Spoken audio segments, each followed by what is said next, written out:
YouTube, Bandana Gramma here, and I'm still in Massachusetts, still at my son's house, but I'm all alone.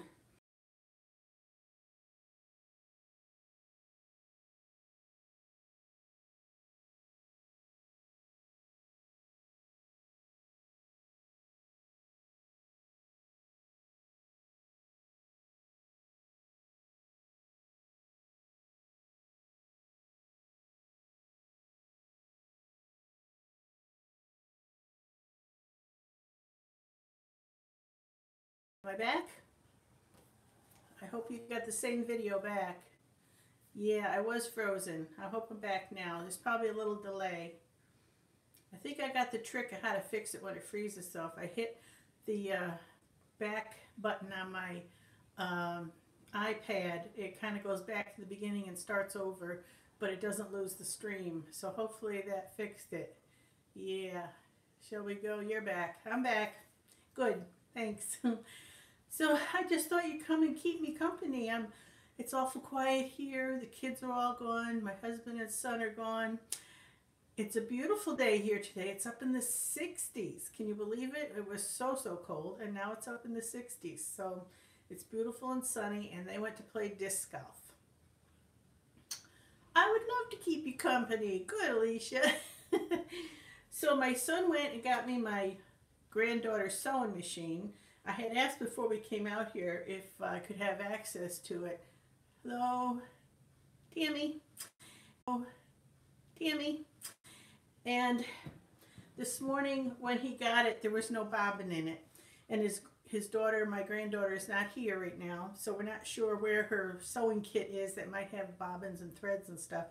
I brought a lot of thread with me and all my knitting paraphernalia, but I didn't bring a bobbin that would fit her machine, so I can't use the machine. Your grandchildren, whoops, I missed it. Your grandson rocks the red and white. Yes, Alicia sent my new grandbaby a shirt with Canada on it, and some Canada socks and a few other things, and my daughter Heidi took a picture of him in it. It looks very cute. So thank you. Hi, Jack. That's my nephew, Jack, I do believe. And he lives in New York. Only in my dreams. Hello, Anna. Shout out.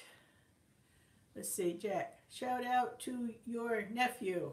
Okay, Jack number 1. That's my nephew. Jack number 1.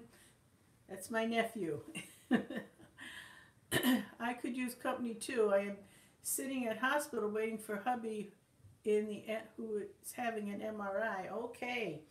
Yeah, we've been there and done that, so I hope everything turns out okay for you. So this morning when I couldn't use the sewing machine, I decided I'd get a jump on things anyway, and I started cutting out the liners for my mittens so I can start a assembly line once I get access to the sewing machine. If not this one, when I go back home again. So I got all these liner parts cut out this morning so I can get a start on them. I did finish, if you didn't see, my dragon scale fingerless gloves, and that's what they look like. Dragon scale fingerless gloves. I finished those. I also finished, let's see if I can get and get it down to the floor to see my tootsies. I finished my slippers. So can you see my slippers? I don't know if you can see them or not, but yeah, they got cuffs on them. I'll take one off and show you. We're all friends here, right?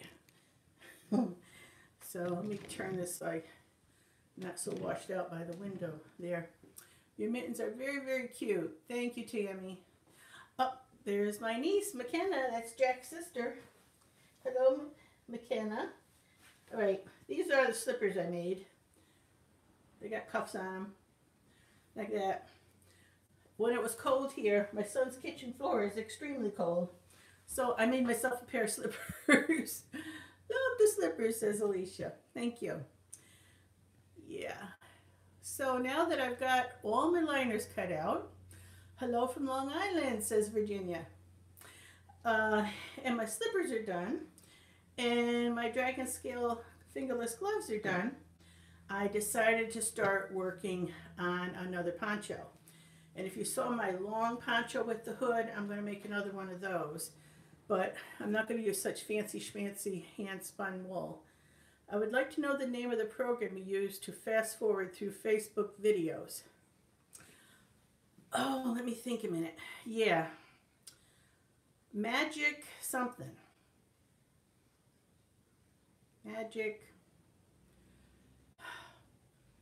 I'll have to post it in here whenever. Magic Action? Magic something. I can't remember it right off the top of my head, so I'll look for it and try to remember to put it in the description below when this goes up. Okay, so over here I have some yarn that I brought with me. Greens and golds and salmons, and I've started making another poncho. Now, if you see my ponchos, I start by making 4 large squares, and then I put it all together with fringe and a hood, and I make a poncho. So I got all these similar colors here to mix and match and make these big squares out of. This will be the main color though, this green. I've got a bunch of this home. So I'll start here and I'll finish it when I'm home. That's going to be a very large poncho with a hood, a fairy tale hood on it. Here's I started with this green, and then I went to this gold, and then this is a variegated coming around now with the same colors in it. So you'll get to see that as I continue it. So that's all my projects I got going right now. Let me see if I can, oh, that light is bad there.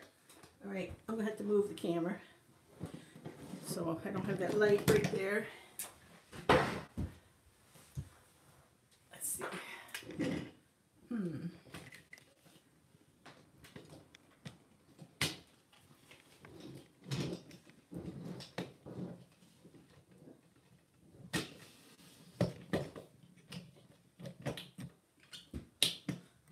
Let's see if I can get it better.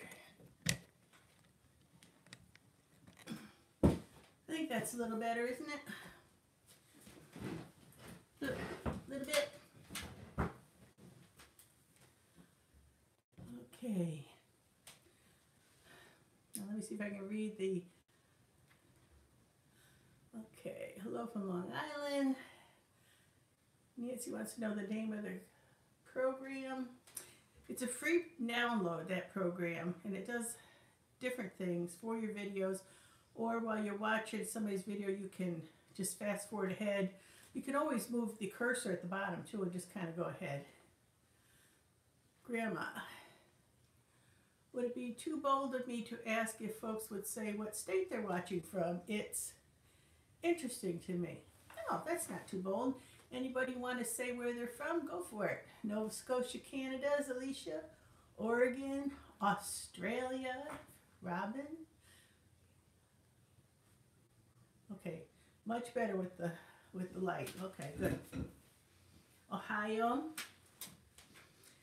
So, what are we going to talk about now that you're here keeping me company? All right, got to go. Bye, Aunt Susie. Bye, Jack. Give your mom a hug from Aunt Sue. Okay, Robin, hi. Hi, Robin. Virginia in New York. Right, yeah, if you'd like to share what state or country you're from, go for it.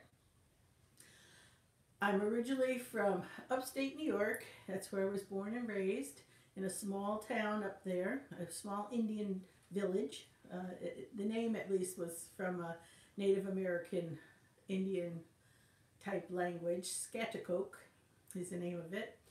And then we moved to Massachusetts for 4 years so my husband could go to college. And then we moved to Virginia for 2 years where he had his first teaching job.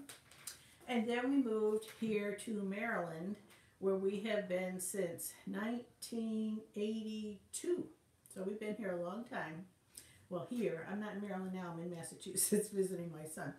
So yeah, we drove up here to Massachusetts from Maryland Thursday. Actually, we drove to Connecticut on Thursday, stayed overnight, and then continued on Friday and got here on Friday. So we are always happy to come out here because we don't get to see these grandkids too often because they live so far away. Do many of you have that problem where you have grandkids but they're not close? At what age did you have an interest in sewing, crochet, and everything? I remember embroidering when I was like 8. My grandmother would show me how to do crewel and embroidery, and I enjoyed that. It was very simple, but I did some of that. I think I started crocheting when I was a teenager, and I've done it off and on, sometimes a lot of it at one time, and then I put it down, wouldn't touch it for years, and now I'm back again doing it all the time. And when I was a teenager, I sewed too. I remember sewing a lot of my own clothes. My mom taught me how to sew. And I remember as a teenager making bell-bottom pants, hipster bell-bottom pants and jackets and all things like that. My first grandson was born yesterday. He lives in Connecticut and I live in Long Island. Well, congratulations, Grandma Virginia. Grandma Ginny, is that where you're going to be? Thank you, friends, for sharing where they're from. It's fascinating. And Deborah says none of her grandkids live close. We have 3 grandkids. Well, we have 8 grandkids in all. And I always say I have 6 homegrown and 2 gifted by marriage because our youngest daughter married a man with 2 children. So now we got 2 of those grandchildren gifted to us. And you might have seen Asia. She's one of them who was in a video cooking with me. Fun little girl. Asia, she's 9. And 3 of them live out here in Massachusetts. 2 of them live in Virginia. That's only about an hour and 15 minutes away from us, but with schedules what they are, we still don't get together as much as we'd like.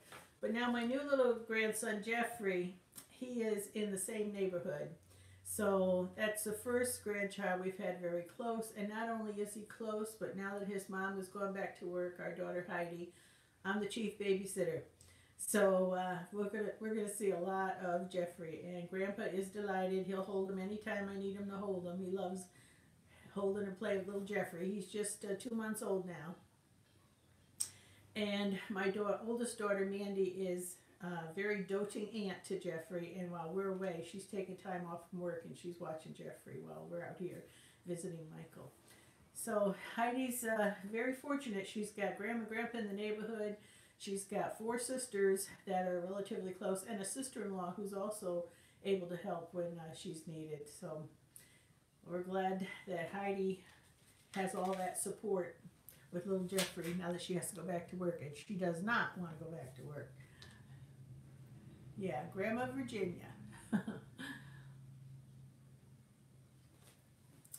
Okay. Well, you're going to have to come up with things to talk about because if we're going to visit, I can't just stare at the camera. But I didn't want to be alone either, so I would like to visit a bit. Do you guys have any special vacations planned? How did you first meet Tara? Okay. Well, Tara and I just started watching her channel and commenting. Let's see. Did you ever work outside the home? Yes, I'll get to that. Tara and I just met pretty much like anybody would who watched the program and were commenting. She is a very giving person. Some people think Tara comes off kind of cold, but she is not at all. She just has a very straightforward manner about it, and she tells it like it is, but she does have a heart. And she actually contacted me when I was having difficulty with a computer issue, and yes, Tara is very sweet. And she contacted me to help walk me through how to do certain things with the computer with my YouTube channel, because I was so brand new, I didn't know how to do certain things. And then we hit it up. Turned out we had a lot in common. We're both very frugal. We both were trying to raise kids on a shoestring. We both had very similar ideas about how to raise kids and not spoiling them and making them earn their way and learning the value of $1. and I'm not putting up with any lip. So she and I saw eye to eye on a lot of things like that, and we could encourage each other. So we became friends that way. And then when we started traveling, she and Mike just said, "Come out, you're coming this way. Come stay with us." And we went out and we stayed at least a week. You know, and that's way overstaying a welcome. You know, they always say don't stay in longer than 3 days, but we were there at least 7. It might have been closer to 10. I can't remember exactly, but they were very gracious to us. And Jack gave up his room so we could stay with them. And they played a chauffeur for us, and they brought us to the mountains on 2 different days, and they brought us to Estes Park and told us all about the area, and were very kind and generous. So yeah, it was wonderful to meet Mike and Tara and their family. Very nice family. So that's how I met Mike and Tara, just kind of through the internet, and then chit-chatting about issues, and then she invited us out, and she likes the things I do on my channel, and I like the things she does on her channel, so we just kind of hit it off, you know. Now, let's see. What else was there? Did you ever work outside the home? Well, there's 2 ways of looking at that. When my kids were little, we were living on a shoestring, and I earned money by babysitting in the home. Not only did I have all my kids, but I would take in a couple extra and do some babysitting. And I also did some sewing and things like that to earn some money. But then I got into, if you watch, I've got a series on my YouTube channel called My Faith Journey. And it has all kinds of things in it about our life and how we got on with no money and a bunch of kids, and my husband going to school full time during that time.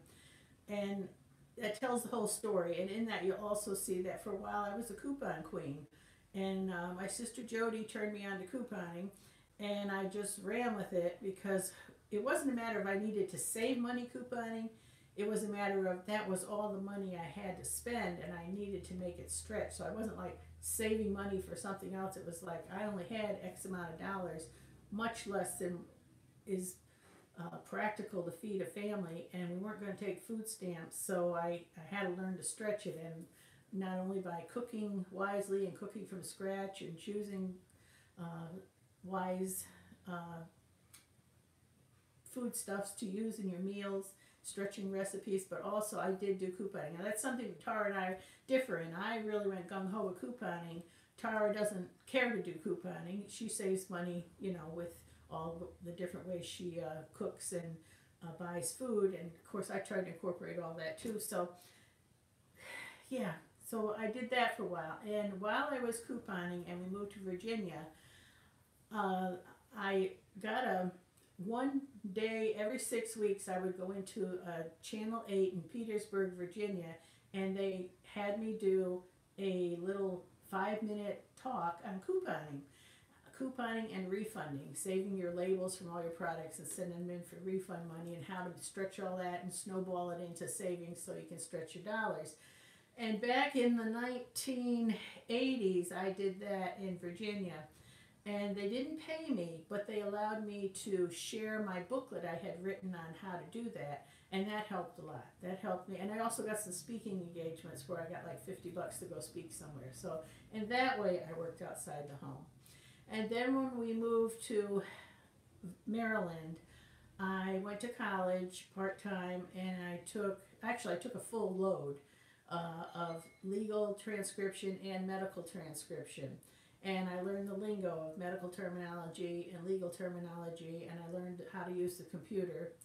And I got a job at home doing medical and legal transcription, and I did that for many years.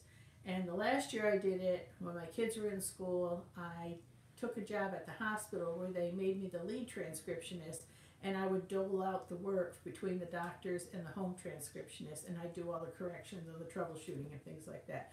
So in that way, yes, I did work outside the home. But it was for 1 year that I did it full-time, and part-time I worked in a local office for a while doing some legal transcription. Okay, let me go back and see if there's any more.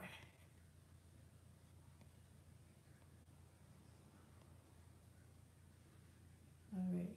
Did you look in the sewing machine storage drawer for the bobbin? Yeah, it's empty. Totally empty. There's nothing in there. Tough love. Yeah, tough love. It's hard to know how to balance unconditional love and tough love. And you have to. You know, you can't be an enabler and you can't spoil the kid, but you got to have unconditional love and marry it up with tough love when they need it. It's a challenge. I talk about that in my faith journey too.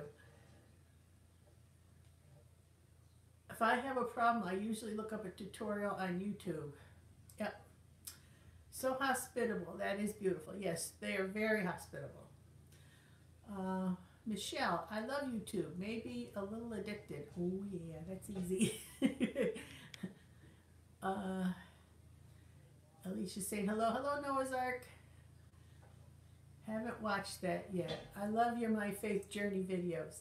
Yeah, I think My Faith Journey was one that other channels have shared a lot. I know Big Family Homestead have told people to go watch it. Farmer Meemaw has told people to go watch it. Hope's Homestead has called people and said, you know, watch this. It's the story of our lives and our struggle and how I came to faith and how the Lord blessed the baby steps we took to trust Him and move out in faith when He called us to do different things, including healing our marriage when I thought there was no hope.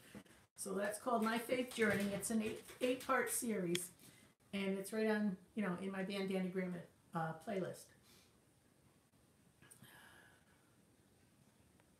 Alrighty. Let me go back. Okay. All right. Not eating processed foods is best when you cook from scratch. And Grandma's so happy, Vonnie. She says her sister coupons for her grandkids. Yep. Can I see your back, Mama? No. I think that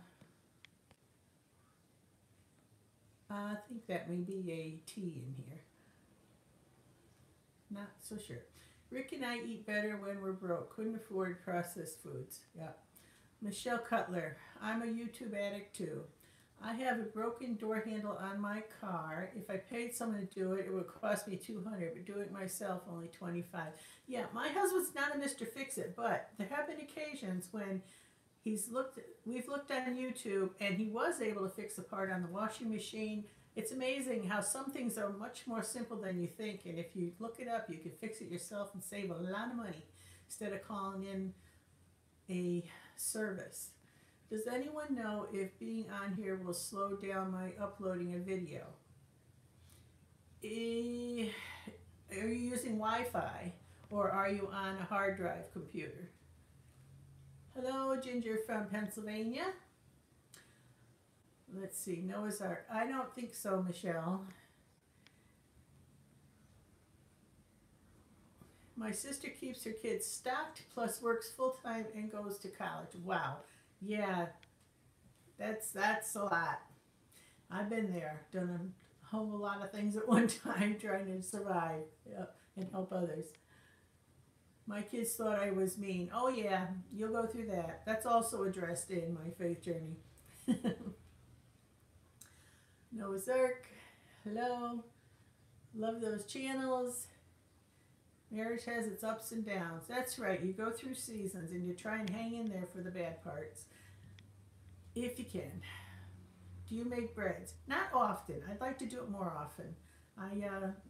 Well, you know what's happened? We have friends who are at a church where they get a lot of excess food from Trader Joe's and they send a lot of bread our way. So I really haven't had to make a lot of bread, but I would like to. I'd like to use some of Krista from Big Family Homestead. She has some very good, easy, artesian type bread recipes, and I would like to try to make some of hers. Have you met Brad and Krista in person? No, I have not. It was in the works. I was about to go out there and visit them one summer, and then they moved from Ohio to Wisconsin, and we weren't going to make the extra trip on our route, so that didn't work. I think it may happen in the future, but haven't done it yet. My son and his wife have been married 4 years today. Well, congratulations and happy anniversary to them. How do you know Big Family Homestead? I watched their videos, and then for a while, Brad was doing a Saturday morning Bible study, and he had seen my Faith Journey series. Actually, Krista saw it first, and they gave me a shout out because she so loved that series. She told everybody to go watch it, and then Brad watched it, and when he wanted somebody to fill in on a Saturday to do the Bible study, he called and asked if I would do it. So I did that for a while until I saw Kevin. Then I had Kevin Batson, Kevin Go and Batty channel fill in for me when I had to go away. And he was so good and comfortable at it. I just said, would you do it all the time? So I let him, I gave him the Saturday morning and he was doing it. And now I think somebody else, they take turns doing it. But yeah, Big Family Homestead, we're kind of close. You know, we appreciate each other. We send each other notes. And they know I care about them, and I know they care about me, and we've talked on the phone a few times. So, yeah, I'd like to meet them in person someday, but it hasn't happened yet. I have met a lot of people at the Homesteaders of America conference. I went 2 years to that in October. She does have good recipes. And Michelle has a handy husband who built her a barn door for her kitchen. How nice.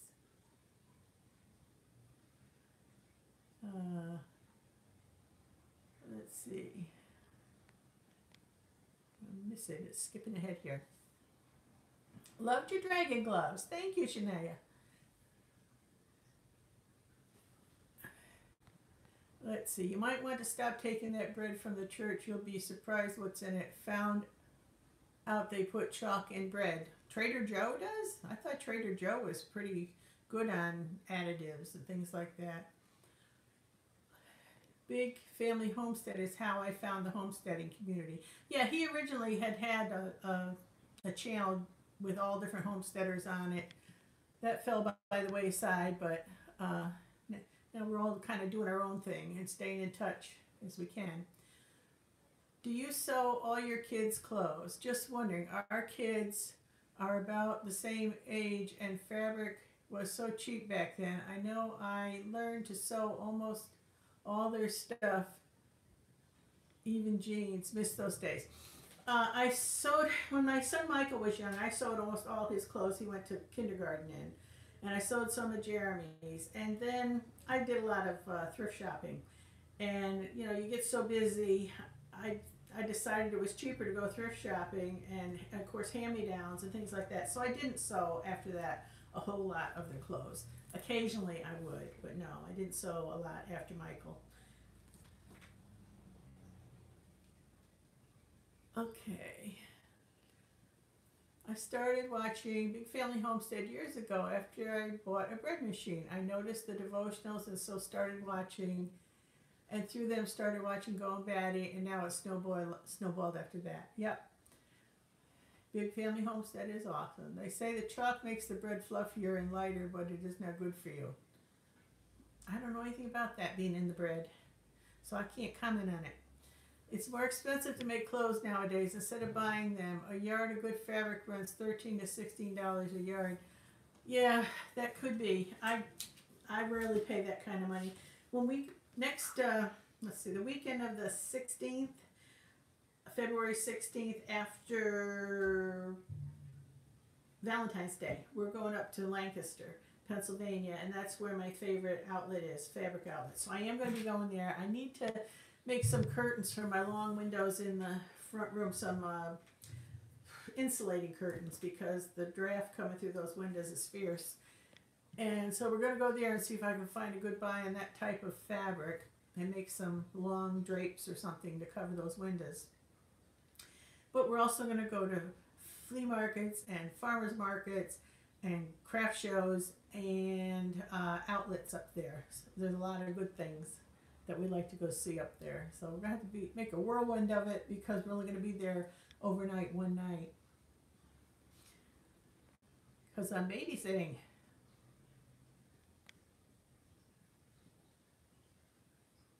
Yeah, sometimes I go to thrift stores and I'll buy large garments just for the fabric, and I've done that because you get a lot of fabric out of a really big dress, you know, and cut it down for kids sizes or to make something else out of. And also sheets. You can make nice prairie skirts out of sheets. I've done that. There are other words for the word chalk, so you don't always get told you're getting chalk in your bread. Yeah. I don't like a lot of things that they put in food. They put glycol in some ice cream. I was so disappointed in Breyers because if you remember, the Breyers used to be all natural, only 3 ingredients, you know, milk, sugar, whatever, and Breyers this, Breyers that, and so I sent my husband to the store, and you know, I said, I just want a nice, good ice cream. Breyers is always good. He said, okay. So he comes home with this ice cream. Says Breyers on it. Okay, fine. I dish it up, and I'm eating it, and I'm saying, this just doesn't feel or sound or taste right. So I look at the carton, and it's a, what do they call it? Some kind of product. It wasn't, ice cream was not even on the label at all. It was a frozen dairy dessert. That's what it was. And it was not ice cream. And I mean, it didn't even melt right. It was, I threw it out. And I think once before we got fooled and grabbed the Breyers thinking it was the all natural, and it wasn't. There's so much garbage out there that you think is good food, and you really have to read the labels now. It's a shame, it really is. How many craft shows a year do you do? All right, I've only started doing that, Alicia, and the first one I did was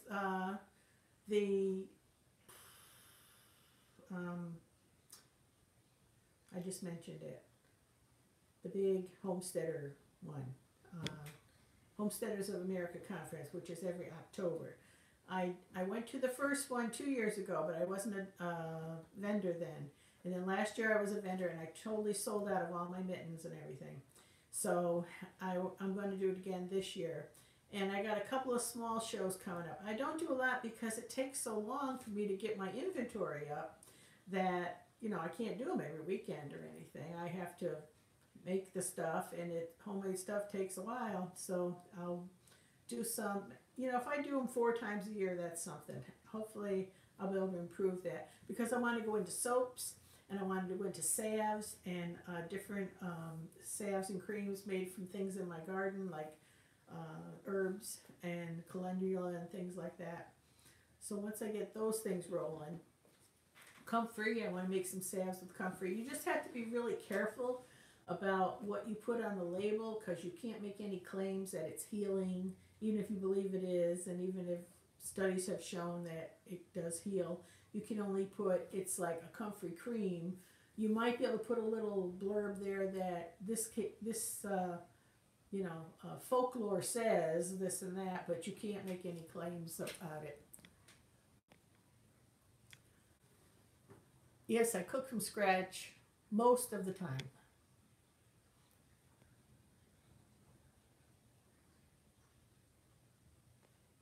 I used to make my boys pants.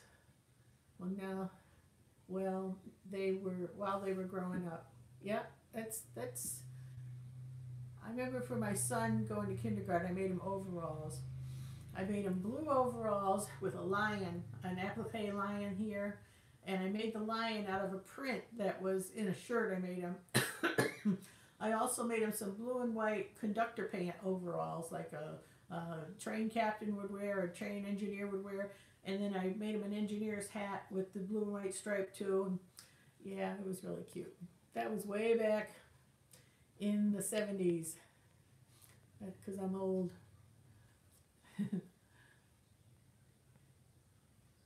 All right. That's why we grow our own food, and I cook from scratch. That's right, Michelle. I try to do it as much as I can. Last year, my garden didn't do so well because we were traveling so much, and we are going to be traveling again this year. So I'm cutting back on how many things I plant, and hopefully I'll be able to get the things I do plant to harvest enough to meet a can. We did not have many thrift stores back in my day. My first 3 sons are 34, 36, and 39, and then have a 21-year-old. And nowadays it's nice for people with kids, even Marketplace on Facebook. Yeah, that's cool, isn't it? Seeing that Marketplace on Facebook. I wish I could do that. I make bed and throw quilts. Need a lot of the same fabric. Yeah. Cooking from scratch is how I grew up. Cheaper. We had 8 kids, blended family.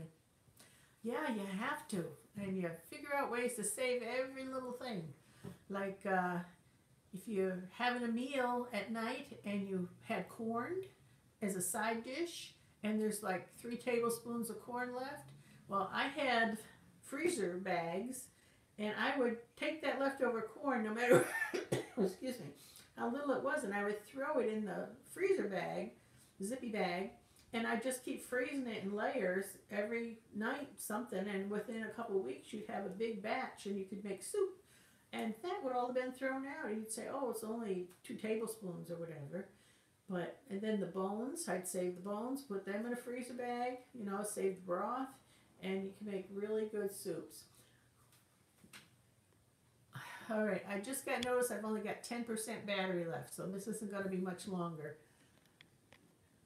So I'm going to try and get through these questions if I can. Cellulose. Yep, I've seen cellulose and things.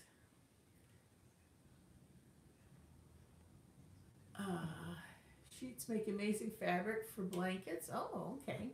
Probably for liners too, for quilts and stuff. 7 years ago we started homesteading. Love it, never look back. Good for you, Michelle. I don't want any extra stuff in my food. I don't want aborted fetuses and a taste enhancer. Okay, that's a little... All right, I'm not sure about all that, Noah's Ark.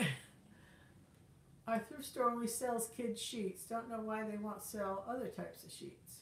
I'm from New Hampshire. How long will you be there? Maybe I can come tomorrow and see you.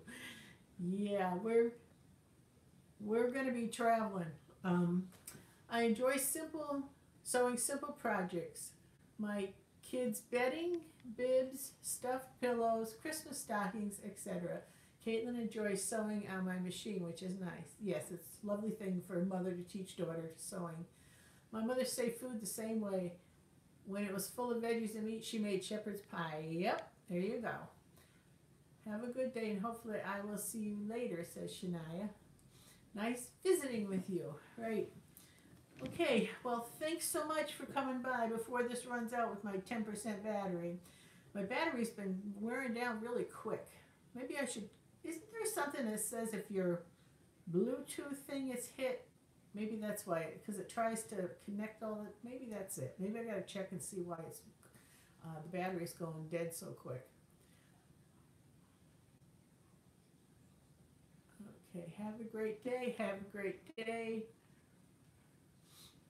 February 23rd, day of mourning, wear black, don't shop, close businesses, repent for abortion. It's so sad, so very sad and sinful and evil. It's getting worse and worse all the time. Sign of the times, I'm afraid. Sign of the times. So, yeah. Thank you for coming by and visiting with me and seeing my latest crafts. And I'll catch you next time, maybe tomorrow. I don't know if I have some time and my battery's full. I may turn on the live stream again, or I may turn it on while I'm crocheting this poncho. So like and subscribe, the usual, and I'll catch you next time. Bye, everyone.